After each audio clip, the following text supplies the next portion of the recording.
هل حصل قبل كده إنك صحيت من النوم، بصيت في المراية وقلت لنفسك أنا مش عاجبني الوضع ولازم أغير، بس بعد يومين رجعت لنفس العادة؟ أنا كنت هناك وأنا هنا علشان أقول لك في طريقة تخلصك من أي عادة.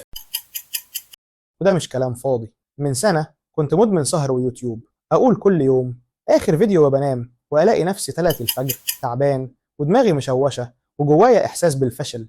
جربت كل حاجة، حظر التطبيقات، نصايح الإنترنت، لوم النفس، بس مفيش حاجة نجحت.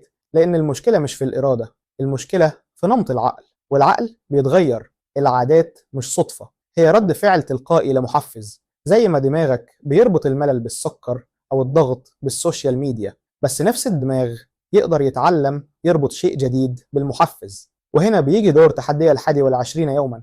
اكتشف المحفز. في حالتي كنت بزهق بعد الشغل وكنت محتاج راحة مش فيديوهات. استبدل العادة بشيء حقيقي.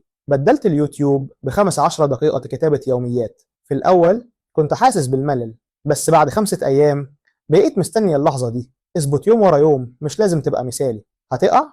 أكيد، بس ما تستسلمش. كل يوم جديد هو فرصة تربي فيها عادة جديدة، واحدة بتخدمك مش بتدمرك. اليوم السابع رجعت أتفرج على فيديوهات، حسيت بالذنب، بس بدل ما أسيب نفسي أرجع لنقطة الصفر قلت الوقوع مش نهاية، الليلة دي مش هتمنعني من بكرة. واللي حصل؟ كملت وعديت الأسبوع الثالث، والنهاردة مش بس بطلت السهر، بقيت بصحى مبسوط. الموضوع مش إنك توقف عادة سيئة، الموضوع إنك تثبت لنفسك إنك مش مقيد بأي شيء، إنك حر، وإنك تقدر تتحكم في عقلك مش هو اللي يتحكم فيك. لو وصلت هنا فده مش صدفة. ابدأ النهاردة، مش بكرة، مش بعد العيد، النهاردة. اكتب أول عادة عايز تغيرها واعمل أول خطوة.